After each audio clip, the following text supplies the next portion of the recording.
Okay, so you're calling on amendments, um, simple amendments that could Yeah, actually change all of this?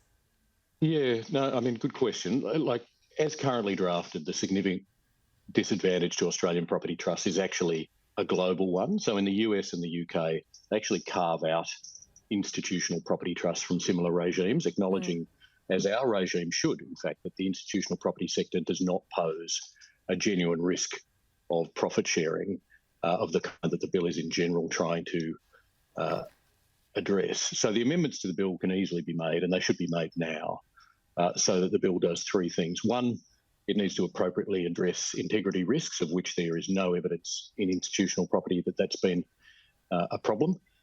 Two, it needs to facilitate those standard commercial lending arrangements that I was talking about in the property sector. And three, it needs to avoid the worsening housing affordability crisis. And let me be very clear here. When the government is about to score an own goal on their own housing targets, the Property Council is always going to point that out. If these thin cap changes are unamended in the next few weeks, the government can wave goodbye to the 1 million well-located homes that it's aiming to have in place by 2029. All right, that's a fair warning there from you, Mike Zorba. What has the government said to you privately? I don't want you to, give away any confidences, but are they attuned now? Are they very aware of the risks that you're talking about? And what about the crossbench? I think Because they are. there's a lot of teal independents here that especially along the east coast of New South Wales and in Sydney in particular, where housing is an acute problem.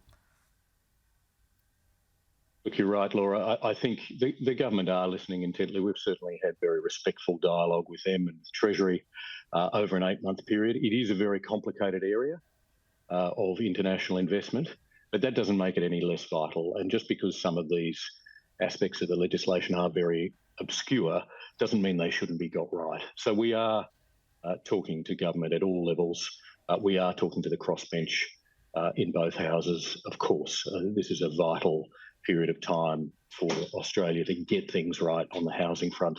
We really do have an unacceptable level of housing supply deficit for a nation that is so wealthy in land and prosperous in a general economic sense. We've really got to close that gap, and this is one of the ways through build-to-rent housing, institutional investment from overseas, that we have both built our cities over the last couple of decades and the way in which we can close that housing supply deficit. Mike, before I let you go, I mean, this is a really hot political topic at the moment. People seeing rents soaring. Investors have invested with an assumption of a set of rules. We've seen, mortgages, and there's a hell of a lot of people about to fall off that mortgage cliff for their fixed rates comes off as well. This is all playing into what's going on in the housing market. There's things being talked about like rent control, limiting the number of Airbnbs that can be in any one area. What do you think about those arguments? Let me be quite plain here. Rent control is a sort of toxic magic pudding. It sounds like it's going to do something beneficial for housing supply, but it really actually mitigates against new housing supply, because what you're doing is you're taxing the supply of new homes. You're driving investors in new homes out of the market effectively, and that will make it a lot harder to get projects, whether they're detached housing or apartments, out of the ground. So rent capping is the course you would pursue if you wanted to diminish the supply of housing across the country in the medium and long term. And I don't think any serious government decision makers honestly want to do that.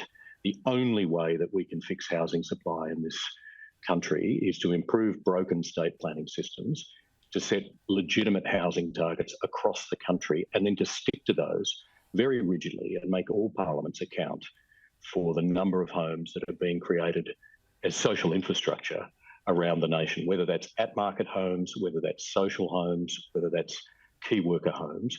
All of these categories of the housing spectrum need to be addressed at a holistic level. And I think, generally speaking, that's what the government's trying to do through the Housing Accord. They've just got to stay the path and not be distracted by red herrings. Rent capping doesn't work. It doesn't work overseas. It doesn't work in the ACT, which has one of the most prohibitively high rental markets in the country. It is a failed policy, left, right and centre. Clear. Mike Zorba, thanks so much for your time. Thank you.